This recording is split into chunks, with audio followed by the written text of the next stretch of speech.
नमस्कार, मैं हूं आपके साथ सुप्रिया रानी और आप सभी जुड़ चुके हैं N9 मीडिया के साथ। आइए बिना देरी किए जानते हैं आज सुबह की मुख्य कुछ खबरें। 370 जम्मू कश्मीर के लोगों को मंजूर नहीं, लड़ाई जारी रहेगी। पीएम संग बैठक के बाद बोली महबूबा मुफ्ती।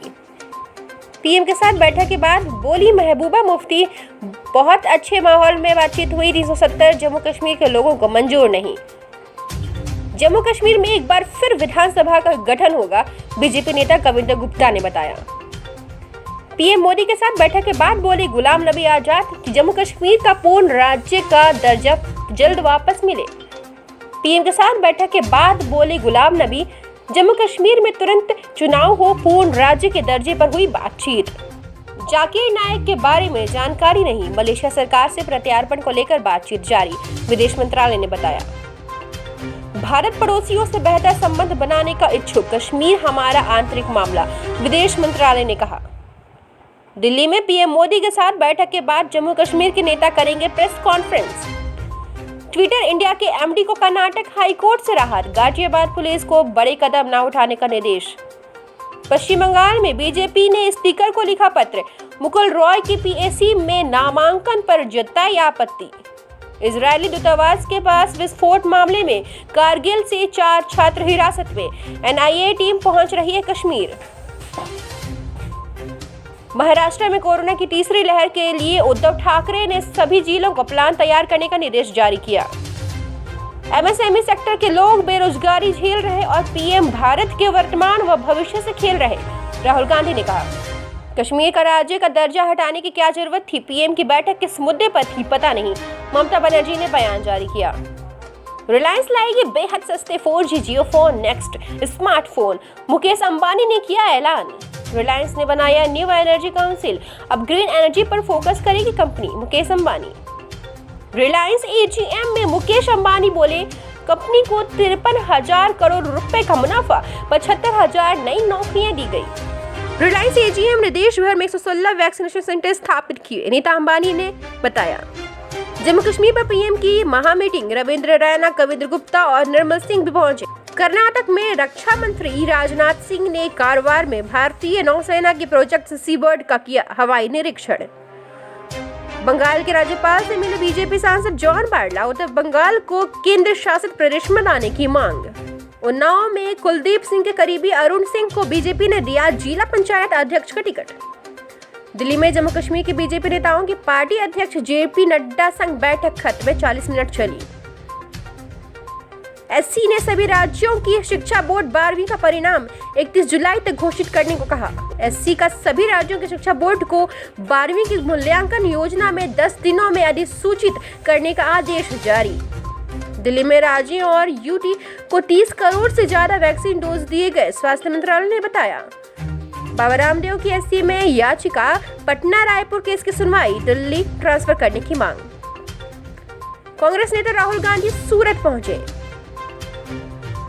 भारत में कोरोना के 54,000 नए मामले, पिछले 24 घंटे में 1,121 लोगों की हुई मौत।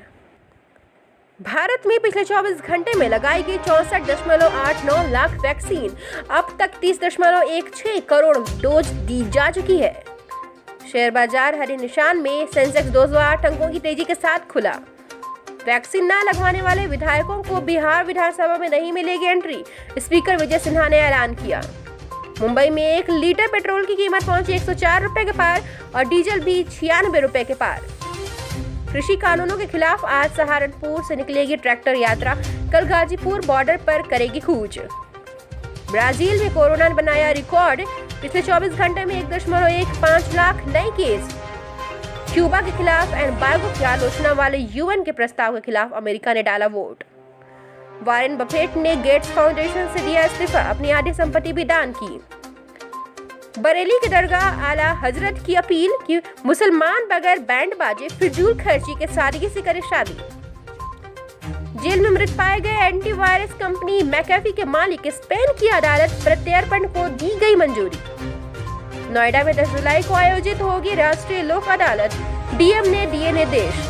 मध्य प्रदेश ने बनाया वैक्सीनेशन का रिकॉर्ड, एक दिन में लगे 11 लाख से ज्यादा वैक्सीन।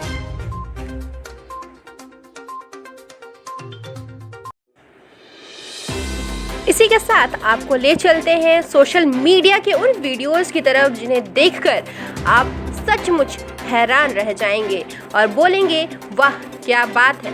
जी हाँ, आज आपको इसी खबर से रूबरू कराने जा रहे हैं हम। हिमांशी खुराना ने क्रिकेट खेलते हुए वीडियो किया शेयर, फैंस बोले गजब का शॉट लगाया है। हिमांशी खुराना ने क्रिकेट खेलते हुए एक वीडियो शेयर किया है। इस वीडियो में उन्हें बैटिंग करते हुए देखा जा सकता है। हिमांशी खुराना जानी मानी पंजाबी सिंगर हैं। उनके गाने इंटरनेट पर खूब धमाल मचाते हैं। हिमांशी खुराना को बिग बॉस 13 के बाद अधिक जाना जाने लगा। बिग बॉस के बाद उनकी फैन फॉलोइंग जबरदस्त तरीके से बढ़ गई थी। अपने अलग स्टाइल और सिंगिंग की वजह से उन्हें खूब लोकप्रियता हासिल हुई है। उनके डांस वीडियो भी सोशल मीडिया पर खूब पसंद किए जाते हैं। हाल ही में उनका एक वीडियो सामने आया है। इस वीडियो में हिमांशी को क्रिकेट खेलते देखा जा सकता है। उनका यह वीडियो सोशल मीडिया पर खूब वायरल हो रहा है। हिमांशी खुराना ने यह वीडियो अपने इंस्टाग्राम स्टोरी पर शेयर किया है। ऐसे तो हिमांशी के स्टाइल और उनके डांस वीडियोस खूब देखे होंगे, पर लेकिन यह वीडियो कुछ अलग है। इसमें उनका एक नया टैलेंट दिख रहा है। वीडियो में देखा जा सकता है कि हिमांशी सड़क पर बच्चों के साथ क्रिकेट खेलते हुए दिखाई दे रही हैं। वीडियो में हिमांशी बैटिंग करते हुए जोरदार शॉट लगाती हैं। इस वीडियो में उन्हें ब्लैक कलर के नाइट ड्रेस पहने हुए देखा जा सकता है। उनका यह मजेदार वीडियो फैंस को काफी पसंद आ रहा है। बता दें कि हिमांशी खुराना पंजाबी फिल्म सड्डा हक में अपने जोरदार अभिनय के लिए जानी जाती हैं। हिमांशी ने महज 16 साल की उम्र में एक मॉडल के रूप में अपने करियर की शुरुआत की थी। इसी के साथ उन्हें मिस लुधियाना के खिताब से भी सम्मानित किया जा चुका है। उन्होंने जस्सी गिल, बादशाह, मनकीरत औलख जैसे बड़े कलाकारों के साथ भी काम किया है। इसी के साथ आइए 25 जून की कुछ खास खबरों की तरफ आगे बढ़ते हैं। King of pop Michael Jackson. King of pop Michael Jackson के 5 एल्बम जिन्होंने म्यूजिक वर्ल्ड में मचा दिया तहलका। आज मशहूर पॉप सिंगर माइकल जैक्सन की पुण्यतिथि है। साल 2009 में 25 जून की उनकी मौत की खबर ने सारी दुनिया को हिलाकर रख दिया था। King of pop Michael Jackson दुनिया के सबसे मशहूर सिंगर, सॉन्ग्स राइटर और डांसर थे। माइकल की फैन फॉलोइंग सिर्फ अमेरिका में ही नहीं बल्कि सारी दुनिया में है। उनके जैसा स्टारडम बहुत कम सेलिब्रिटीज ने देखी है। तो आइए बात करते हैं उनके 5 सबसे बेहतरीन एल्बम्स ट्रैक्स के बारे में। Billie Jean. 5 मार्च 1983 को यह ट्रैक उस नंबर 1 ट्रैक बन गया और 7 हफ्तों तक लगातार नंबर 1 पोजीशन पर रहा। Billie Jean. 5 मार्च 1983 को यह ट्रैक उस वक्त का नंबर 1 ट्रैक बन गया और 7 हफ्तों तक लगातार नंबर 1 पोजीशन पर ही रहा। इस गाने को लोगों ने इतना पसंद किया कि लगातार 25 हफ्तों तक यह गाना उस वक्त के टॉप 10 सॉन्ग्स की लिस्ट में शामिल रहा। They don't care about us यह माइकल के सबसे फेमस साउंड ट्रैक में से एक है। गाने का अपबीट म्यूजिक आपको झूमने पर मजबूर कर देगा। इस ट्रैक में माइकल के आउटफिट्स से लेकर आप उनके डांस मूव्स के कायल हो जाएंगे। Beat it. 30 अप्रैल 1983 को यह एल्बम नंबर 1 पायदान पर पहुंच गया और 3 हफ्तों तक नंबर 1 ही रहा। इस गाने का जादू लोगों के सिर चढ़कर बोला, लिहाजा 25 हफ्तों तक यह ट्रैक टॉप 10 चार्ट में मौजूद रहा। Rock with you. Rock with you sound track ने जनवरी 1980 में म्यूजिक इंडस्ट्री में तहलका मचा दिया था। यह एल्बम 4 हफ्तों तक पीक पर रहा। इसके बाद 25 हफ्तों तक टॉप 10 सॉन्ग्स की लिस्ट में शामिल रहा। Don't stop till you get enough यह माइकल के सबसे खास सिंगल ट्रैक्स में से एक है। यह माइकल का पहला एल्बम था जिसने United states billboard hot 100 chart में नंबर 1 पोजीशन पर कब्जा किया था। इस गाने को लोगों ने खूब पसंद किया था और आज भी इस गाने को पसंद किया जाता है। माइकल जैक्सन का एल्बम थ्रिलर आज का सबसे ज़्यादा बिकने वाला एल्बम है। साल 2009 में दिस इज इट उनका आखिरी कंसर्ट होना था, लेकिन इससे पहले ही उनकी मौत हो गई। उनके निधन के 12 सालों के बाद भी पूरी दुनिया में उनके फैंस की बड़ी संख्या में मौजूदगी है।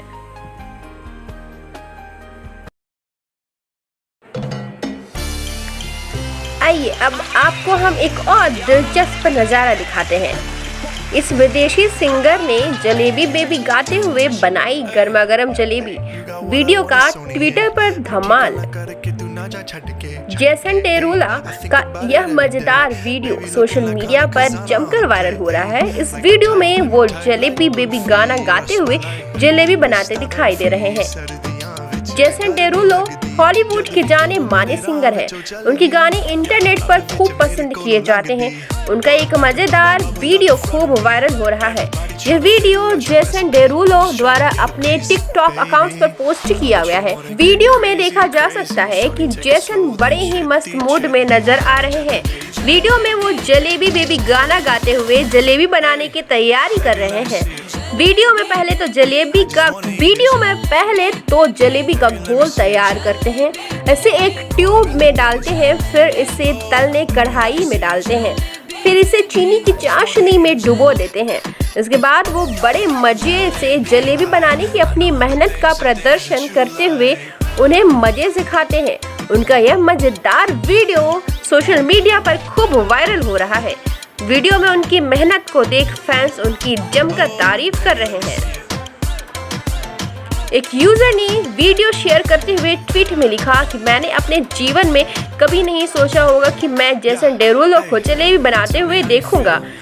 जेसन डेरुलो टिकटॉक पर जलेबी बनाना कुछ ऐसा नहीं है जिसे मैंने देखने की उम्मीद की थी। इसी के साथ अभिनेत्री निकिता दत्ता ने कमेंट पर लिखा, एक जलेबी प्रशंसक के रूप में मैं बहुत परेशान होती अगर जेसन डेरुलो ने सिरप का इस्तेमाल अपने बनाए जलेबियों पर किया होता।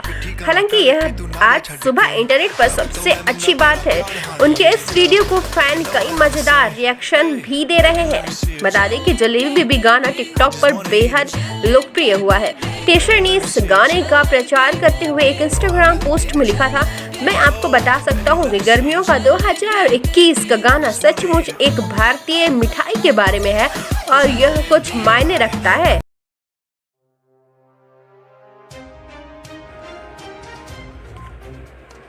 इसी के साथ आइए जानने की कोशिश करते हैं, क्या कोरोना की तीसरी लहर को रोक सकता है भारत? भारत ने अब धीरे धीरे खुलना शुरू कर दिया है। अप्रैल और मई में कोरोना की दूसरी बेहद भयंकर लहर ने देश में भारी तबाही मचाई, लेकिन जून में संक्रमण की दर कम होती देख प्रशासन ने अधिकांश राज्यों में कोरोना से संबंधित प्रतिबंध या तो हटा दिए या बहुत मामूली प्रतिबंध लगाए हुए हैं। जबकि जानकार कह रहे हैं कि कोरोना की तीसरी लहर अगले कुछ ही महीनों में दस्तक दे सकती है। बल्कि कुछ विशेषज्ञों ने तो कहा है कि तीसरी लहर 10 से 12 हफ्तों में ही आ सकती है। भारतीय अदालतों ने राज्य सरकारों से उनकी तैयारियों को लेकर सवाल किए हैं। ज़्यादातर लोगों में कोरोना के नए वेरिएंट्स को लेकर चिंता है। कुछ का मानना है कि नया delta plus variants corona vaccine पर भी भारी पड़ सकता है। Delta plus variants delta variants से ही जुड़ा है, जिसकी सबसे पहले भारत में ही पहचान की गई थी और यही वेरिएंट भारत में कोरोना की दूसरी लहर का कारण बना था। लेकिन ये चिंताएं कितनी वाजिब हैं? वैज्ञानिकों के अनुसार संक्रमण की और लहरें आ सकती हैं, लेकिन ये कितनी भयानक होगी ये कई कारकों पर आधारित है। कोविड के सेफ्टी प्रोटोकॉल्स क्या हैं? भारत में कोरोना संक्रमण के नए मामले पहले की तुलना में कम हुए हैं। मई महीने में भारत में हर रोज जहां औसतन 4 लाख नए मामले सामने आ रहे थे, तो अब औसतन 50,000 हो चुके हैं। बहुत से लोग मान रहे हैं कि कोरोना के नए मामलों में यह गिरावट राज्यों में लगाए गए सख्त लॉकडाउन की वजह से आई है, जबकि बाजारों की भीड़, चुनाव रैली और धार्मिक सम्मेलन को देखते हुए इनकी बढ़ने की वजह बताया भी गया था। लेकिन सरकार की खराब नीतियों, खराब सर्विलांस और देर से चेतावनी देने को भी स्थिति बिगाड़ने की मुख्य वजहों में गिना जाता है। विशेषज्ञों का मानना है कि इन्हीं गलतियों को अगर दोहराया गया तो ये तीसरी लहर के जल्दी आने का कारण बन सकती है। पब्लिक पॉलिसी और हेल्थ सिस्टम के एक्सपर्ट्स डॉक्टर चंद्रकांत लहरिया कहते हैं, भारत एक बार फिर बहुत ही संवेदनशील स्थिति में है और लोग कैसे बर्ताव करते हैं, इसी से कोरोना की अगली लहर का भविष्य तय होगा। वे कहते हैं, यह जरूरी है कि सरकारें अर्थव्यवस्था को आहिस्ता आहिस्ता खोलें। अगर वो जल्दी करेंगे और लोगों ने कोविड के सेफ्टी प्रोटोकॉल्स का पालन नहीं किया तो इससे वायरस को तेजी से फैलने में मदद मिलेगी। स्थानीय स्तर पर निगरानी करने की जरूरत है। मसलन कोई व्यापारी या बाजार में बैठा शख्स कोविड प्रोटोकॉल की अवहेलना करे तो उस पर जुर्माना होना चाहिए। नए वेरिएंट्स का खतरा भी है। डेल्टा वेरिएंट्स की वजह से भारत को कोरोना की दूसरी लहर का सामना करना पड़ा, लेकिन वैज्ञानिकों के अनुसार अगर वायरस की प्रसार को अति संवेदनशील आबादी में फैलने से रोका नहीं गया तो कोरोना के ऐसे कुछ और वेरिएंट्स आ सकते हैं। भारत सरकार ने पहले ही डेल्टा प्लस वेरिएंट्स को वेरिएंट्स ऑफ कंसर्न यानी चिंताजनक घोषित कर दिया है, लेकिन अब तक ऐसा कोई डेल्टा उपलब्ध नहीं है जिसके आधार पर कहा जा सके कि ये वेरिएंट्स कोरोना की तीसरी लहर का कारण बन सकता है। हालांकि विशेषज्ञों का कहना है कि ये परिदृश्य कुछ ही हफ्तों में बदल भी सकता है। एपिडेमियोलॉजिस्ट डॉक्टर ललिकांत के अनुसार नए वेरिएंट्स की जल्द से जल्द पहचान जरूरी है। वे कहते हैं कि हमें सीक्वेंसिंग के और प्रयास करने होंगे। हमें नए वेरिएंट्स को जल्द से जल्द पहचानना होगा और कंटेनमेंट के नियमों का पालन करना होगा ताकि नए वेरिएंट्स के खतरे को कम रखा जा सके। भारत ने जून महीने तक करीब 30,000 सैंपल सीक्वेंस किए हैं, लेकिन विशेषज्ञों की राय है कि अभी और किए जाने की जरूरत है। डॉक्टर ए फतेहुद्दीन, जो हजारों कोविड मरीजों का इलाज कर चुके हैं, वे कहते हैं कि मौजूदा टीका अब तक के सभी वेरिएंट्स पर काम कर रहा है, लेकिन इस बात की कोई गारंटी नहीं है कि ये आने वाले वेरिएंट्स पर भी काम करेगा। ऐसे में देखा गया कि वैक्सीन लगी होने के बाद भी कुछ लोग बीमार पड़े। उनमें उन लोगों की संख्या ज़्यादा थी जिन्हें सिर्फ वैक्सीन की एक डोज लगी थी। डॉक्टर फतेहुद्दीन का मानना है कि कोरोना की तीसरी लहर आना तो निश्चित है, लेकिन कुछ सावधानियों के जरिए ऐसे कुछ समय के लिए टाला जा सकता है और इसके लिए वायरस की म्यूटेशन को समझना और सेफ्टी प्रोटोकॉल का पालन करना बहुत जरूरी है। वे कहते हैं, अगर हम ये सब नहीं करेंगे तो तीसरी लहर की रफ्तार उम्मीद से ज़्यादा कहीं तेज हो सकती है।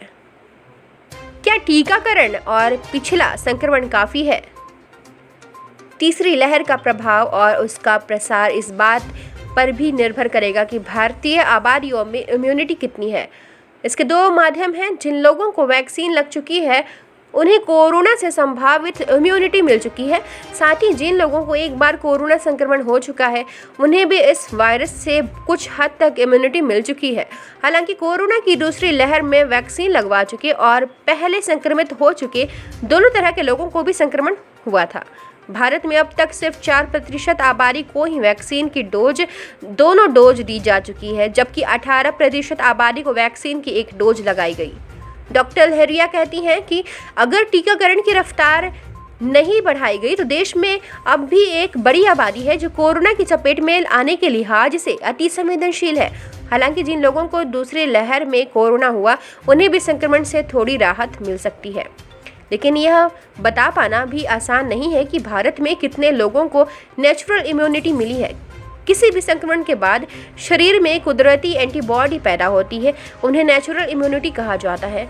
इनका सही पता लगा पाना मुश्किल है क्योंकि जब देश में संक्रमण फैला तब बहुत से शहरों में, कस्बों में और गाँवों में लोग अपना कोविड टेस्ट कराने के लिए भटक रहे थे। ऐसे में अधिकांश लोगों के पास कोई जरिया नहीं जिससे वो पता लगा पाए कि उन्हें कोरोना संक्रमण हो चुका है।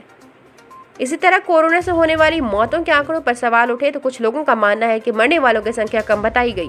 डॉक्टर लहरिया के अनुसार उन लोगों की संख्या जिन्हें पिछले संक्रमण से इम्यूनिटी मिल चुकी होगी वो 40 से 50% के बीच हो सकती है।